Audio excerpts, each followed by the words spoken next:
ये बात करते हैं माइनॉरिटी की 15% है। अरे तुम झूठ बोलते हो। या मुस्लिम माइनॉरिटी में नहीं, मेजोरिटी में 190 करोड़ संसार में मुसलमान है। हिंदू कितने? 100 करोड़।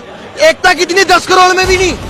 हमारे शिवलिंग के बारे में जब बोला तो नुपुर शर्मा ने, ओ मौलानाओं ने, इन्हें तो तभी प्रोटेस्ट कर देना चाहिए था। ये लोग करते क्या है, न्यूज में देखते हैं वीडियो और कमेंट छोड़ देते हैं, हम नुपुर शर्मा के साथ है। ऐसे साथ का घंटा फायदा तुम्हारा। अभी मैं नुपुर शर्मा की एक स्टोरी बताता हूँ और समझना तुम्हारी समझ से कितना परे है। 26 तारीख को नुपुर शर्मा का बयान था।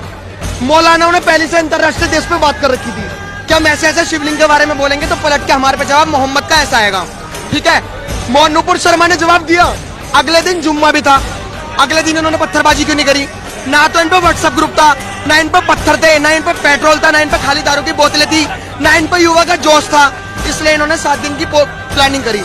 पता, हम क्रिमिनल लॉ जब पढ़ते हैं ना तो हमें पढ़ाया जाता है कि जहाँ प्रोवोकेशन होती है वहाँ प्लानिंग नहीं होती, और जहाँ प्लानिंग होती है वहाँ प्रोवोकेशन नहीं होती। आप बताइए, रामनवमी में जब पत्थरबाजी हुई, इन्होंने कहा जज साहब से कि जज साहब एक भीड़ आई हमारे इधर और हमें गुस्सा आया और हमने पत्थरबाजी करी। तुम्हारे को जब गुस्सा आया तो 2-3 मिनट बाद तुम्हारे पे पत्थर कैसे निकल गए? अरे पत्थरबाज है। मैं बता रहा हूँ सारे मुस्लिम नहीं है, लेकिन एक ही कौम के 99.9999999% आतंकवादी निकलते हैं। भीड़ इकट्ठा हो जाती है, उससे युवा भटक जाता है। जुम्मा पे क्यों होता है? आज भी तो जुम्मा था, आज भी तो जुम्मा था। ये भड़काते हैं मौलाना। सबसे बड़ी बात, केस ठोक दूं इन मौलानाओं पे। ये मौलाना भड़काते हैं, ये युवाओं को भड़काते हैं। इन्हें पता है मुस्लिम की आधे से ज्यादा कौम अनपढ़ है, जो बोलोगे वो कर देगी, इसलिए भड़काते हैं मौलाना। कैसे मुस्लिम डरा हुआ है? डरा हुआ मुस्लिम दिखाई दे रहा है। ये डरा हुआ है, ये डरा हुआ है। आज कतर की गोद में जाके बैठ गया। एमएफ हुसैन को जानते हो भाई साहब आप? एमएफ हुसैन वो था जो भगवानों की नंगी तस्वीरें बनाता था। 2006 में नंगे पांव भागा। 2 कौड़ी का इंसान, 2 कौड़ी का, आज कतर में जाके 2010 में सिटीजनशिप दे दी।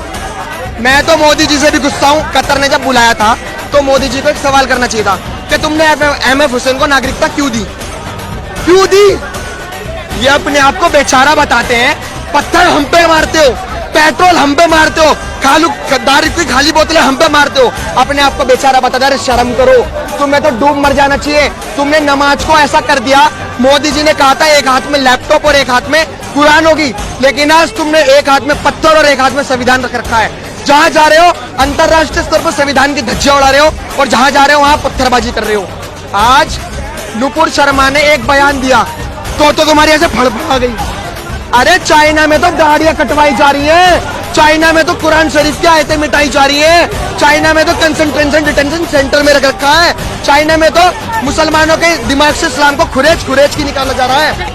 आज जितने भी पत्थरबाजी हो रही है, मोदी जी बुरा मत मानना, ये आपकी वजह से हो रही है। आपने जो हमारी श्रद्धा बनाने रखने वाले के लिए नुपुर शर्मा थी, उसने हमारे लिए बोला, आपने गलत निकाल दिया। जब एक प्लेन हाईजैक होता है तो मेजर या मेयर कोशिश करता है कि उनकी बात ना मानी जाए, वरना आतंकवादी सोचते सरकार दबी हुई है। आपने बहुत गलत करा, आपको नहीं करना चाहिए। आज ओवैसी की आत्मा खुश हो गई, हर एक पत्थरबाज की आत्मा खुश हो गई। इतना गुस्सा, एक मोहम्मद, एक इंसानी तो था वो, 561 में जन्म ही तो हुआ था उसका। अरे हमारा तो 5 लाख साल पहले का धर्म है, सनातन धर्म। आखिरी सवाल ये है कि आपने देखा था यूपी में बुलडोजर चल जाता था, अब की बार बुलडोजर में देरी क्यों हो रही है? डंडे तो पड़ेंगे जरूर, और अगर डंडे पड़ेंगे तो ऐसे पड़ेंगे जिसमें डंडे पड़ेंगे ना उसकी आवाज और मियां खलीफा की आवाज में कोई फर्क नहीं पड़ेगा। डंडे इतनी गंदी तरीके से पड़ेंगे। ये योगी है, तुम्हारा बाप है। डंडे तो पड़ेंगे जरूर, और अगर डंडे पड़ेंगे तो ऐसे पड़ेंगे जिसमें डंडे पड़ेंगे ना उसकी आवाज और मियां खलीफा की आवाज में कोई फर्क नहीं पड़ेगा। डंडे इतनी गंदी तरीके से पड़ेंगे। ये योगी है, तुम्हारा बाप है।